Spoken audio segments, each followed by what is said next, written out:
बिस्मिल्लाहिर्रहमानिर्रहीम इय्याक नअबुदु व इय्याक नस्तईन। अब डॉक्टर इलियास, मुझे आपने ये मस्जिद में तालियां तो आप बजा नहीं सकते, लेकिन मुझे यही नहीं पता चलेगा कि आपको मेरी बातें पसंद आई हैं नहीं आई। अच्छा, डॉक्टर अमजद कह रहे हैं हाथ आप खड़ा करेंगे। अच्छा, मैं सबसे पहले आप सबको जो पैगाम देना चाहता हूं वो ये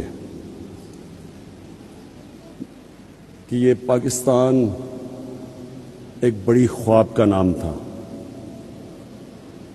हमने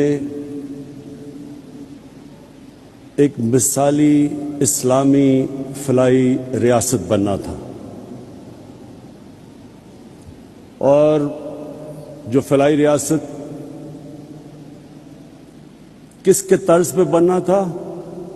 जो सबसे पहले हमारे नबी सल्लल्लाहु अलैहि वसल्लम ने मदीना में एक रियासत कायम की थी, उन उसूलों पे हमने पाकिस्तान को खड़ा करना था। मुझे अफसोस से कहना पड़ता है कि वो जो हमारा किबला होना चाहिए था 1947 में, हम उस रास्ते पे नहीं चले।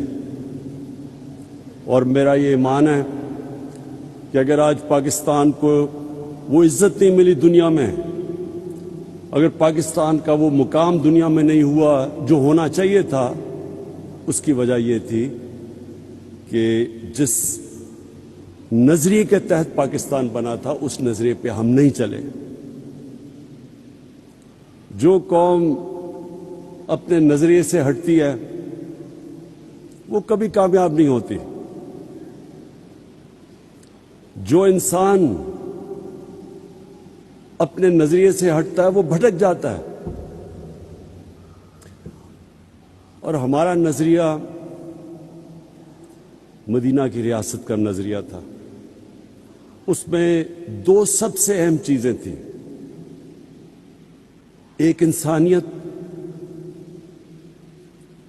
फलाई रियासत, जिधर रियासत ने अपने कमजोर तबके की जिम्मेदारी लेनी थी, जिसको अंग्रेजी में वेलफेयर स्टेट कहते हैं, और दूसरा जो नबी सल्लल्लाहु अलैहि वसल्लम का हुक्म था कि जो कौम ताकतवर चोर को छोड़ देती है और कमजोर चोर को जेल में डालती है वो तबाह हो जाती है।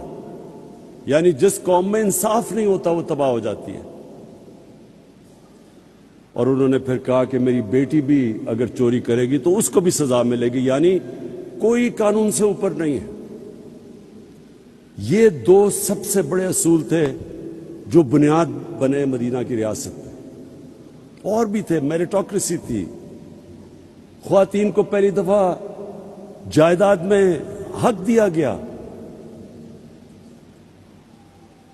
गुलामों को इंसानों की तरह हुक्म दिया रखने का, कोई किसी के अंदर, सब इंसान हजरत आदम की औलाद बताया गया कि कोई भी रंग हो आपका, इस पे कोई इंसानों के अंदर फर्क नहीं।